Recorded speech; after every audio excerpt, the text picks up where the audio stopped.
Hello Wangxian lovers, welcome back to my channel. Last part में हमने देखा था वियिंग वांगजी को अपने प्रेगनेंसी एक्सपीरियंसेस के बारे में बता रहा था। वांगजी उन बेबीज़ के स्कैन को देखकर कहता है, मुझे माफ़ कर दो वियिंग, मैंने कितना कुछ मिस कर दिया। वियिंग कहता है, नहीं लंजा, इसमें माफ़ी मांगने की कोई ज़रूरत नहीं है। वैसे भी उस समय में मेरी तबीयत बिल्कुल भी ठीक नहीं रहती थी। या तो मैं सोता रहता था या वॉमिटिंग करता रहता था। मैं अपने वर्क पर भी नहीं जाता था और कभी कभी ज़बरदस्ती वर्क पर चला भी जाता था तो वहाँ से लौटते आते वक्त सीधा मैं बेहोश हो जाता था। मेरी रूममेट को मुझे अपार्टमेंट में कहीं भी उल्टी सीधी जगह सोया हुआ देखने की आदत हो गई थी। एक बार तो मैं किचन काउंटर पर ही सो गया था। पर अब सब कुछ ठीक हो गया है। मैं पहले से ज़्यादा काम कर लेता हूँ और मुझे बाहर जाना, लंबी वॉक्स पर जाना भी अच्छा लगता है। वांगजी इस बात पर हाँ में सिर हिलाता है। कुछ टाइम बाद वियिंग खुद को एक्सक्यूज़ करते हुए बाथरूम जाता है, जहाँ वो खुद को मिरर में देखता है। उसकी स्किन काफ़ी क्लियर, ग्लोइंग और हेल्दी दिख रही थी। उसे ये सोचकर बहुत ही अच्छा लगता है कि वो लंजा के सामने इतना ग्लो कर रहा है। जब वो वापस जाता है तो वांगजी उससे पूछता है, क्या अब हमें चलना चाहिए? वियिंग कहता है, पर हमें पे भी तो करना है ना? वांगजी कहता है, वो मैंने सब कुछ पे कर दिया है। वियिंग उससे कहता है, लंजा, ये मैं करने वाला था, नेक्स्ट टाइम मैं करूँगा। वांगजी उससे कहता है, ठीक है। अब वियिंग अपना कोट उठाते हुए कहता है, अब मैं जाने के लिए तैयार हूँ। वो दोनों बाहर तक वॉक करते हुए आते हैं। वियिंग को पता था कि अब उसे लंजा को गुड बाय कहने का समय आ गया है, पर वो उसे गुड बाय नहीं कहना चाहता था। वो उसके साथ थोड़ा और समय बिताना चाहता था। शायद आज रात वो उसी के साथ बिताना चाहता था। वो उसकी तरफ बढ़ते हुए उससे कुछ कहने की कोशिश करता, पर उसकी नज़रें सीधे लंजा के फुलर लिप्स पर जाती हैं और वो मन में सोचने लगता है, उसकी लिप्स कितने ब्यूटीफुल हैं। वांगजी की भी नज़र उस पर जाती है और वो दोनों एक दूसरे की तरफ देख रहे थे। धीरे धीरे वो दोनों अपने बीच की डिस्टेंस कब कम कर देते हैं उन्हें खुद पता नहीं चलता और वो अगले ही पल एक दूसरे को किस कर रहे थे। लास्ट टाइम जब वो दोनों इंटीमेट हुए थे तो उन्होंने एक दूसरे को किस नहीं किया था। वांगजी किस को और भी ज़्यादा डीप कर देता है। उसने अपने हाथों से वियिंग की वेस्ट को पकड़ लिया था और उसे अपने और भी नज़दीक खींच रहा था। धीरे धीरे उसका हाथ वियिंग के कोट के अंदर जाता है और वियिंग की बैली पर रैप हो जाता है। वियिंग मन में सोच रहा था, लंजा कितना अच्छा किसर है। वियिंग सडनली बहुत हार्ड फील कर रहा था। जैसे ही वो दोनों एक दूसरे से अलग होते हैं, वांगजी उससे कहता है, मेरा होटल पास में ही है, क्या तुम चलना चाहोगे? वियिंग तुरंत कह देता है, हाँ लंजा। वांगजी कहता है, तुम श्योर हो? वियिंग आसपास देखता है और वांगजी को एक बार फिर किस करते हुए कहता है, हाँ लंजा, मैं श्योर हूँ और मैं तुम्हें प्रेगनेंसी के बारे में एक और बात बताना चाहता हूँ। मैं ऑल द टाइम बहुत ज़्यादा हार्ड फील करता हूँ और इस वक्त मैं ऐसी पोजीशन में नहीं हूँ जो मैं पार्टनर्स को ढूंढ सकूँ, तो तुम्हें इस चीज़ का भी ख्याल रखना होगा। क्या तुम मुझे अपने होटल ले जाओगे? वांगजी तुरंत उसे हाँ कर देता है और वो दोनों होटल की तरफ निकल जाते हैं। जैसे ही वो वांगजी के होटल रूम पहुंचते हैं, दरवाज़ा खुलते ही वो एक दूसरे को किस करने लगते हैं। वियिंग वांगजी का कोट निकाल रहा था और वियिंग उसका कोट निकाल रहा था। रूम के अंदर अंधेरा था। वांगजी लाइट जलाता भी नहीं है। वो विंडो से आ रही थोड़ी बहुत लाइट में ही एक दूसरे को अनड्रेस कर देते हैं। लास्ट टाइम जब वो दोनों इंटीमेट हुए थे तो उन दोनों ने एक दूसरे को प्रॉपर तरीके से देखा भी नहीं था, पर इस बार वियिंग लंजा की स्ट्रॉन्ग मसल्स को देख सकता था। वांगजी को शर्टलेस देखकर वियिंग मन में सोचता है, गॉड, वो कितना गॉर्जियस है। इतने डार्क रूम में भी उसकी स्किन कितनी ग्लो कर रही है। वो एक सेकंड का भी इंतज़ार नहीं करता और लंजा के 6 पैक्स पर अपना हाथ फहराने लगता है। लंजा क्योंकि वहाँ काफ़ी सेंसिटिव था, वो तुरंत वियिंग का हाथ पकड़ लेता है। वो वियिंग से कहता है, पहले तुम भी वियिंग। वियिंग उससे पूछता है, मैं क्या? वांगजी कहता है, तुम भी अपनी शर्ट निकालो। वियिंग कहता है, नहीं, तुम खुद ऐसा करो। वांगजी वियिंग का हाथ छोड़ देता है और उसकी शर्ट के बटन्स खोलने लगता है। उसे 5 सेकंड लगते हैं क्योंकि वो 5 सेकंड के अंदर अंदर वियिंग की शर्ट को फाड़ कर निकाल देता है। वांगजी इस वक्त बहुत ईगर था और वियिंग को ईगर पार्टनर्स बहुत पसंद है। वांगजी एक सेकंड के लिए वियिंग के मिडिल में ही घूरने लगता है। वियिंग कंफ्यूज्ड हो जाता है और सोचने लगता है, लंजा क्या देख रहा है? तभी उसे याद आता है कि वो मेरी बैली की तरफ देख रहा है। जिस तरह अपनी इंटेंस आंखों से लंजा उसे देख रहा था, वुयिंग की बॉडी पूरी शिवर कर रही थी।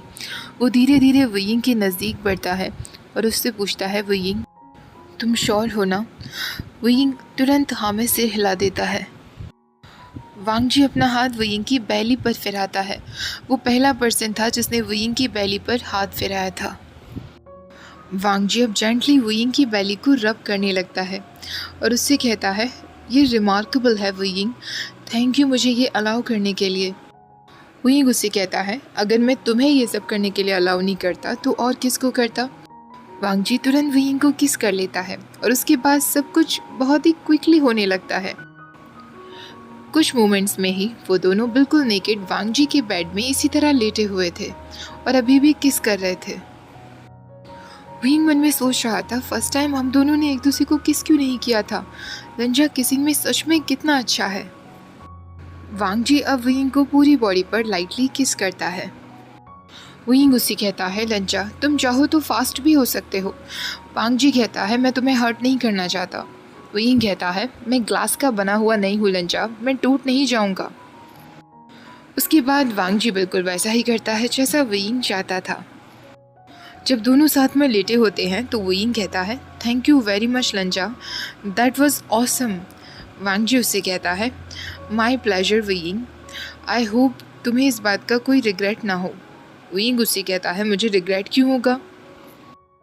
कुछ टाइम बाद वांग जी उससे कहता है, क्योंकि मेरी इन्वॉल्वमेंट के बारे में जो हमने डिस्कस किया था उसमें ये सब नहीं था ना। वुयिंग उससे कहता है, हाँ, पर क्या तुम्हें इस बात का रिग्रेट हो रहा है? वांग जी तुरंत उससे कहता है, नहीं, मुझे बिल्कुल रिग्रेट नहीं हो रहा। वुयिंग उससे कहता है, लिसन लंजा, इट वाज फन राइट, और हम फ़न करने के लिए तो अलाउड है ना।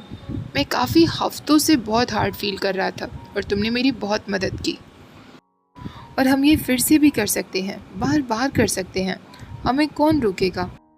हाँ, अगर तुम्हें ऐसे सेक्स में इंटरेस्ट ना हो जिसमें फीलिंग्स ना हो तो शायद कुछ नहीं हो पाएगा। ये सुनकर वांग जी वुयिंग की तरफ देखता है। वुयिंग हंसने लगता है और उससे कहता है, तो क्या कहना है तुम्हारा? क्या तुम्हारे इन्वॉल्वमेंट में हम इसे भी शामिल करें? वांग जी बिना किसी हेजिटेशन के उसे हाँ कर देता है। वुयिंग कहता है, ये सच में बहुत अच्छा आइडिया है, इसमें बहुत मज़ा आने वाला है। वांग जी इस बात पर शांत ही था।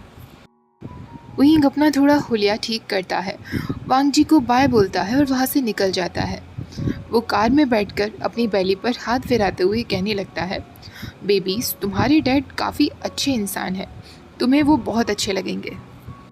घर वापस आने के बाद वो एग्जॉस्टेड अपने बेड पर लेट जाता है, पर उसे अभी भी बहुत अच्छा फील हो रहा था ये सोचकर कि अब वो अकेला नहीं है, उसके साथ कोई है, उसके साथ लंजा है।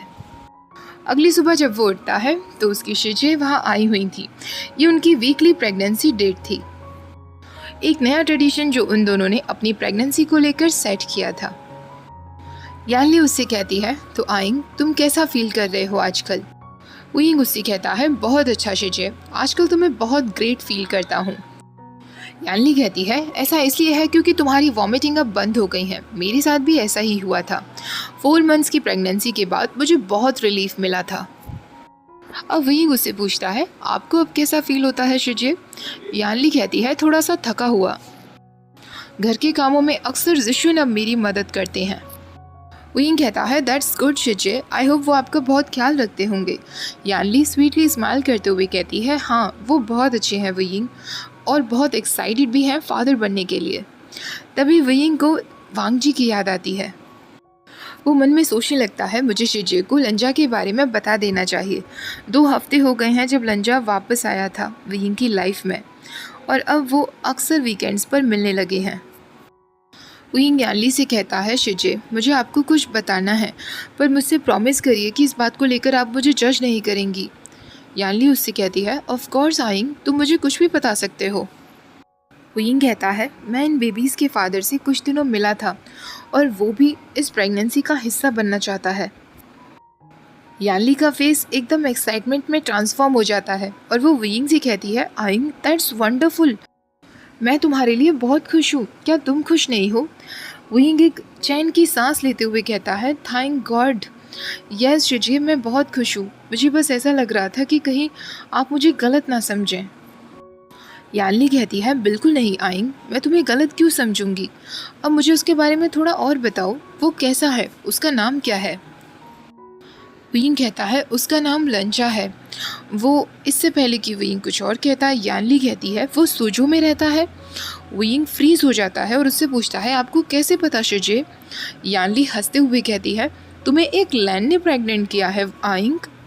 विंग कहता है, हाँ, पर आप कैसे लंजा को जानती हैं। यानली कहती है, सुशिन की कंपनी क्लाउड असिस कंपनी में डिस्ट्रीब्यूशन करती है और वो क्लाउड असिस की फैमिली यानी कि लैन फैमिली को बहुत अच्छे से जानते हैं। विंग कहता है, ओके, अब मैं समझा। और वो मन में सोचता है, मैं और जुशिन कभी भी बिजनेस के बारे में बात नहीं करते, तो शायद इसलिए उसे पता नहीं चल पाया होगा कि वो ऑलरेडी लैन फैमिली को जानता है। अब यानली कहती है, मैं उससे कभी मिली तो नहीं हूँ, पर मैंने उसकी एक बार फोटोग्राफ देखी थी, वो बहुत हैंडसम है। विंग थोड़ा सा शाय फील करते हुए कहता है, हाँ शिजे, वो बहुत हैंडसम है। यानली हंसते हुए कहती है, चलो अच्छी बात है, बेबीज अच्छे हाथों में हैं। क्या उसे पता है कि ये ट्विन बेबीज हैं। विंग कहता है, ऑफ कोर्स, मैंने उसे सब कुछ बता दिया है, और फिर भी वो ये सब का हिस्सा बनना चाहता है। कितनी वियर्ड बात है ना। यानली कहती है, इसमें क्या वियर्ड है आइंग। विंग कहता है, मैं नहीं जानता, मुझे बस लग रहा था कि ज़्यादातर लोगों को जब पता चलेगा कि वो ट्विन बेबीज़ के फादर बनने वाले हैं तो वो ये सब छोड़कर भाग ही जाएंगे। अब ऐसा तो था नहीं कि हमने इन बेबीज़ के बारे में प्लान किया था। यानली कहती है, जहाँ तक मुझे पता है, अपने ब्रदर के बाद क्लाउड असिस कंपनी को वही हैंडल करता है। वो बहुत सक्सेसफुल और स्मार्ट है। वहीं हंसते हुए कहता है, शायद फिर तो मैं अच्छे इंसान से बंध गया हूँ। अब यानली उसका हाथ पकड़ते हुए कहती है, आइंग, इस दुनिया में जो भी कुछ होता है उसका कोई ना कोई रीज़न होता है। इस तरीके की स्ट्रेंज चीज़ें अचानक होना, हो सकता है तुम और लंचा एक दूसरे के लिए बने हो, इसलिए तुम इस तरीके से मिले। विंग उसकी तरफ अपनी नैरो आइज से देखता है, शिजे, आप बहुत ज़्यादा ड्रामास देखती हैं और काफ़ी सारी बुक्स पढ़ती हैं, फेट जैसी कोई चीज़ नहीं होती। यानली कहती है, हो सकता है या हो सकता है ना भी हो, वो तो समय ही बताएगा। विंग कहता है, ये सब का जो भी मतलब है उसे साइड में करते हैं, फिलहाल इस वीकेंड लंचा आ रहा है। पता नहीं वो क्या एक्सपेक्ट कर रहा होगा। मैं 4 मंथ्स ऑलरेडी प्रेग्नेंट हूँ, कुछ भी एक्साइटिंग नहीं हो रहा है शिजे, मेरी बेली बस बड़ी पे बड़ी होती जा रही है। यानली कहती है, शायद ये अच्छा समय है जब तुम दोनों एक दूसरे के साथ समय बिताओ, एक दूसरे को जानने लगो और पेरेंटिंग को अच्छे से समझो। अगर आगे चलकर यही तुम दोनों का प्लान है तो तुम्हें अभी से प्लानिंग करना शुरू कर देना चाहिए। विंग कहता है, हाँ, पर हम दोनों डिफरेंट सिटीज़ से पेरेंट्स कैसे बनेंगे। वो कहीं और रहता है और मैं कहीं और। मैं ये तो बिल्कुल नहीं कहने वाला कि हम दोनों एक एक बेबी को रख लेते हैं। ये सुनकर यानली हंसने लगती है और उससे कहती है, अब तुम मुझे बताओ, कौन ज़्यादा ड्रामास देखता है। तुम ज़्यादा सोच रहे हो आइंग, कोई तुम्हारे बेबीज़ को तुमसे दूर नहीं ले जा रहा है, पर लंजा का तुम्हारी लाइफ में वापस आने का कोई ना कोई तो मकसद होगा ना। वो ये सब में इन्वॉल्व होना चाहता है तो उसने भी तो कुछ सोचा होगा। विंग अपनी बैली पर हाथ फिराते हुए कहता है, शायद जिजे सही हैं। और वो मन में सोचने लगता है, मैं बाकी सारी बातें, बाकी प्लान्स शिजे को नहीं बता सकता।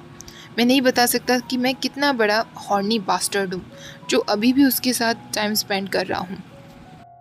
यानली कुछ टाइम बाद उससे कहती है, आइंग, अब तुम्हें मॉम और डैड को भी बता देना चाहिए। विंग गहरी सांस लेते हुए कहता है, हाँ शिजे, ये समय आ गया है। क्या मैं उन दोनों को फ़ोन पर बता सकता हूँ। यानली उससे कहती है, फ़ोन पर बताना ठीक है, पर तुम्हें ये कल ही करना होगा। विंग मुँह बनाता है पर अग्री कर देता है। अब यानली उससे कहती है, मुझे तुम्हारा तो नहीं पता, पर मैं तो बैठे बैठे थक गई हूँ, चलो हम बाहर थोड़ा वॉक के लिए चलते हैं। विंग कहता है, आर यू श्योर आप वॉक कर पाएंगी। यानली कहती है, मैं परफेक्टली फ़ाइन हूँ। तुम 4 मंथ्स प्रेग्नेंट हो, मैं 6 मंथ्स प्रेग्नेंट हूँ। जब तुम मेरे टाइम तक पहुँच जाओगे तो तुम्हें खुद पता चल जाएगा कि इस टाइम पर हमें वॉक करने का ज़्यादा मन करता है, क्योंकि हम बैठे बैठे थक जाते हैं। विंग कहता है, ठीक है शिजे, फिर हम वॉक के लिए चलते हैं। अगले दिन विंग अंकल जांग को कॉल करता है। जांग उससे कहता है, विंग, तुम्हें इतने दिनों बाद सुनकर बहुत अच्छा लग रहा है, तुम कैसे हो। विंग कहता है, मैं ठीक हूँ अंकल, आप कैसे हैं। जांग फेंगम्यान कहता है यहाँ भी सब कुछ ठीक है।